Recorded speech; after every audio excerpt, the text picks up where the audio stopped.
What's going on, everybody? Good morning. It's Saturday morning. I haven't made a video in quite a long time, but I was reading this passage in Romans, and I thought it was really good because lately in my life I've faced a couple disagreements with other Christians and just disagreements in general, and struggling with loving one another, as we're called to love. And I was reading this out of Romans, and I thought it'd be cool to make a quick little video about it.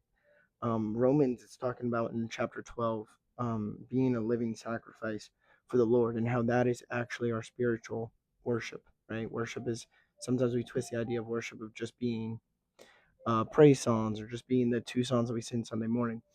But ultimately, worship is a lifestyle, right? It's what we do every single day. And that's what Paul's really talking about here, about being a living sacrifice for the Lord. And that is what our spiritual worship is. But in verse 9, it picks up on the marks of a true Christian. So let's read them really quick. It says, "Let love be genuine. Arbor what is evil. Hold fast to what is good. Love one another with brotherly affection. Outdo one another in showing honor. Do not be slothful in zeal. Be fervent in spirit. Serve the Lord. Rejoice in hope." It says, "Be patient in tribulation. Be constant in prayer. Contribute to the needs of the saints and seek to show hospitality. Bless those who persecute you, and bless and do not curse them. Rejoice with those who rejoice. Weep with those who weep. Live in harmony with one another. Do not be haughty, but associate with the lowly. Never be wise in your own sight. Repay no one evil for evil, but give thought to do what is honorable in sight of all. If possible, so far as it depends on you, live peaceably with all. Beloved, never avenge yourselves, but leave it to the wrath of God. For it is written, 'Vengeance is mine, I will repay,' says the Lord. To the contrary, if your enemy is hungry, feed him. If he is thirsty, give him something to drink. For by doing so, you will heap burning coals on his head. Do not be overcome by evil, but overcome evil with good." And I was reading this passage, and like Paul says, these are the marks of a true Christian. Like, this is how we're supposed to be living our everyday lives. It's like I'm reflecting on my own lives, and it's like I struggle with so many of these on a day-to-day basis, and it's like, be constant in prayer. I was just reading a book about and he mentioned prayer, and he was like, to be honest, 90% of the time our prayer time sucks, and we don't pray as Christians. And right here it says, be constant in prayer, contribute to the needs of the saints, and seek to show hospitality. It's like so many of these are you going out of your way. And I think that's the hardest thing about it. Sometimes, ultimately it's really easy to be nice to people who are nice. And as soon as somebody's mean, we flip the switch and we're mean right back. Well, then are we really nice? Or are we just nice to people who are nice? And that's that idea. It's like when our faith is actually tested, when it's actually time for us to show up and show out, go out of our way, we tend not to. We tend to push back. It's harder, right? And it's just living this life right here, and I just reflect on the culture of Christianity, and it's like so many of us are so focused on the legalistic side of Christianity, following every rules, what can and can't Christians do, and should Christians do this and should Christians do that. We just judge one another so much. We're so focused on, maybe a lot of sect of the Christianity is so focused on theology and who is following the right theology and who is the true church and the real church and all of these things. And I think we miss the biggest point of the Gospels. And I think we miss the biggest point of really the whole New Testament. And it's about following Jesus and actually genuinely what that means and what that looks like. And that's what's most important. For Jesus, the legalistic side was not most important. If it was, he would have loved the Pharisees and the Sadducees. If he would have loved them if it was so important on what Christians did and what certain rules they followed and what rules they didn't. Now, I'm not saying that we can just do whatever we want as Christians. Obviously, we can't. Obviously, there are certain sins laid out plain and clearly in the Bible and convictions we should respond to appropriately, right? But this idea of the law becoming our guidance and the law being who's a real Christian and who's not has never been the case in Jesus' teachings, in the Gospels, and all the New Testament, right? We know that if it was the law that upheld us, we would all fall short of the glory of God, right? It is by grace through faith that we are saved, not through the law. Now, when we accept Jesus into our heart, we, out of that love, we want to follow the law of God. in his commandments. We want to do what he loves. We hate what he hates. But legalism makes up new rules and ideas of what we think Christians should and shouldn't do that aren't laid out in the Bible. We make them up on our own terms to try to fit Christians in a certain box that we want them to be in, right? And this is what pushes so many people away from the church. We're so focused on that, and then we're not focused on what our actual actions are and our marks. What are our marks of a real Christian? Are we doing any of these things that Paul says? Do we overcome evil with good?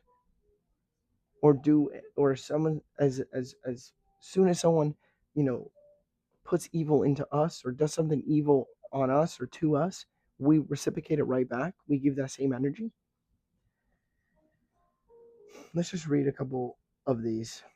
I love to live in harmony with one another. I mean, in today's day and age, do Christians live in harmony with one another? With other Christians, do we live in harmony? And matter of fact, do we live in harmony with the society around us? Live in harmony with one another. Do not be haughty, but associate with the lowly. I love associate with the lowly because I'm reading this book called Gentle and Lowly, and it's talking about the reflection of Jesus' heart. He describes his own heart in only two terms: gentle and lowly. Right? And lowly just means humble, meek, right? Strength under control. This level of you don't see yourself above anybody at any time, no matter what you do, no matter who you are, no matter the amount of money in your bank account. You associate with the lowly. You're never haughty. Haughty is just, yeah, bragging and building yourself up and lifting yourself up and self-absorbed in that idea, right? And it says never be wise in your own sight. I like that because a lot of times as theologians, and me as myself, anyone who studies the Bible, it's easy to kind of like think, okay, I'm really getting wise. I'm really learning all these different aspects of theology and of philosophy and world religions and all of these things. And it's like, okay, but don't be wise in your own sight. Remember that true wisdom comes from fearing the Lord. So you can be as wise as you want, but you're missing out on true wisdom if you don't fear the Lord, if you don't have marks of a true Christian. Be patient in tribulation. I love that because oftentimes in tribulation, that's when we're least patient, right? Because, you know, the world and life is afflicting us in certain ways. We want God to answer as soon as it does. As soon as we're not in our perfect little Christian bubble, it gets popped. We want God to answer right away, as if He wasn't always there and is still there through your tribulation, right? You just think you have this idea that God is going to keep you in this perfect bubble your whole life, right? And we want to get out of it as soon as we're in it. But it tells us to be patient in tribulation, to walk with the Lord in tribulation, right? That He's there with us. We don't have to have this idea of like, get me out, answer my prayer or I'm mad, God.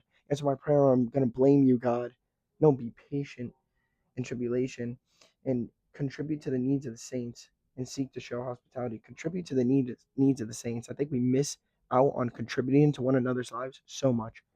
I mean, we don't do really anything for one another, and it's like, I reflected on this in my own life this week as well because I was reading this article about something we were studying at the Vine, and he was talking about how sin is our biggest problem, and that's why Jesus is the only answer because sin is humans' only real problem.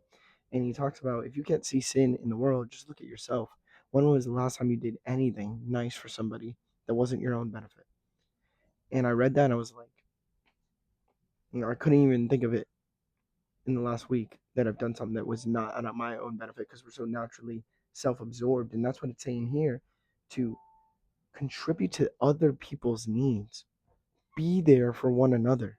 That doesn't just necessarily benefit you, just be there. Right? Love one another with brotherly affliction. Outdo one another in showing honor. I mean, that idea of just pure love, like love is God is love. So if God is love, then we're called to live this life of love, and especially to love one another. It's hard with disagreements. You know, you know, you can't always live peaceably with everyone, and that's what he recognizes. He said, if it's possible to you, if it's possible, if the other person hates you and wants to kill you, obviously you can't live peaceably with them. But as long as it's possible to you to have peace and to love one another, always. And it's like I feel like we get so focused on judging one another, scrutinizing one another, attacking one another, who's right, who's wrong, that we miss out on a true mark of a Christian. It's like you're following this faith, you're so passionate about what you believe in your way is the right way, but you're missing out on what the book says. These are the true marks, not what theology, not what branch, not whatever, not if you win a debate. These are the true marks of a Christian. So I don't know if that helped at all, but reflect on that this week as I did, and as Christians, we should all just be striving to have these true marks of what Jesus and what the Bible tells us to live a life that's honorable and pleasing in sight of the Lord. All right, I'll praise out. Dear Lord, I just pray that if anything, we can learn anything from this, God, we can take away, not just become hearers of the word, but doers of the word, Lord, and we can put into practice our faith and what we read and what we teach and what we listen to, God, that we actually practice it. We have true marks. We show true marks of a Christian, and we just love one another and live in harmony and peace with one another. In your mighty, wonderful, powerful, awesome name I pray. Amen. Thanks, guys. Have a great week.